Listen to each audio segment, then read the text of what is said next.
Yeah, so man, we're gonna get ready to transition. Let's get into sports, good sir. So, Cash, what you got for us today? Dun, dun, dun, dun. Okay, so there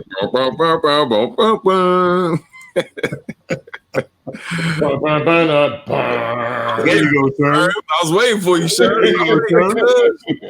I'm faking, cuz. There you go. All right, so quite a few things. We're going to run through them all. NCAA Championship is on Tuesday. That's Tuesday of this coming week. We have the Alabama Crimson Tide, Roll Tide, versus the Ohio State Buckeyes in a game which features Devontae Smith, who is the current Heisman Trophy winner. He's a wide receiver from Miami, versus Justin Fields, a runner-up for the Heisman last year. Justin's playing his last collegiate game. He'll be entering the draft along with Trevor Lawrence. Trevor Lawrence will be the number 1 draft pick going to the Jacksonville Jaguars. It's rumored that Justin will be going back to Atlanta. And I say back to Atlanta because he's from Georgia. He actually played in University of Georgia. At first, he was actually recruited there, and he actually went to University of Georgia. But he left Georgia after some racial tension between him and the baseball team of Georgia, which was an interesting story. He went from Georgia, went to Ohio State, where he has now played 2 seasons, is doing very well, and we playing on Tuesday. So good luck to the young man, Justin Fields. The NBA, transitioning to the NBA. You shaking your head, Sharon. What's going on? Man, it's bananas. It's crazy what's going on with the NBA is why I'm shaking my head.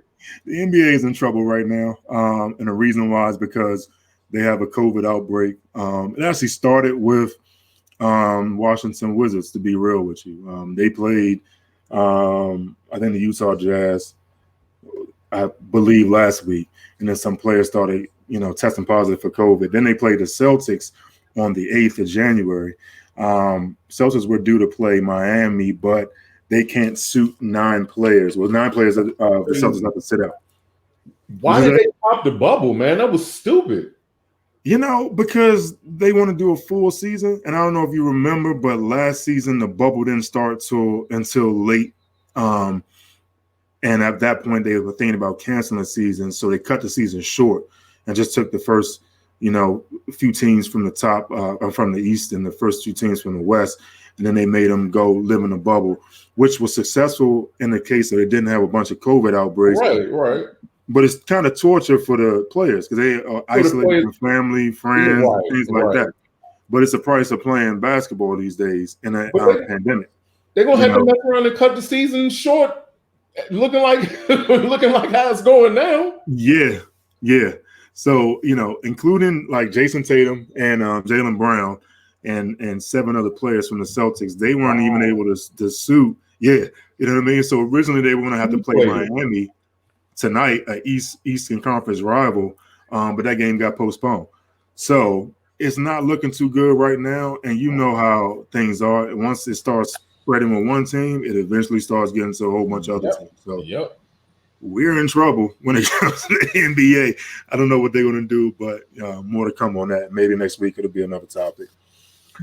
Transitioning from that, we're going to talk about the NFL. Congratulations to Lamar Jackson, who won his first playoff game today against the Tennessee Titans in Tennessee, which is a big deal because for a while a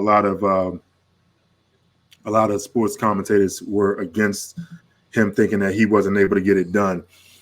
He's a running quarterback that doesn't stay in the pocket much, but if anybody watched that game today, him leaving the pocket was exactly what was needed to actually hurt that Tennessee defense. As he scrambled for 1 touchdown, which was, I think, from 52 yards out, between 48 and 52 yards out, he just took off like a video game, Lamar Jackson, and that was the difference of the game. So congratulations to that brother. More local news, Washington football team, they played a home game against the Bucks, which game really didn't get out of hand like people thought it would. It was an 8-point loss for Washington against Tom Brady and the Bucs. But the biggest story was their backup to their backup, Taylor Heineke. The backup to the backup to the backup. Backup to the backup to the backup. Yeah, like he got his first playoff start. And he played very well, to be honest with you, for a guy who's getting his first start. The one thing that's come up that's been recently interesting is that the internet never lies. No, the internet is forever, is what they say. Right. I was about to say never. Yeah, it lies. Internet lies. The internet is forever. Right. They dug up a lot of his recent tweets, and it ain't looking too good for him as far as like his future with the team. And the reason why is because he's a pro-Trump supporting conservative who had a lot of very interesting things to say that are, for a team that's trying to get away from all negative PR right now, right, this ain't going to help his cause. And though we played well, I don't think, this is my personal opinion, I don't think it's enough to hang on to a backup to a backup to a backup. If he likes Trump, he's a trash bag. Get him out of here. It's just the wrong time where a lot of people are starting to abandon ship when it comes to 45. Political views.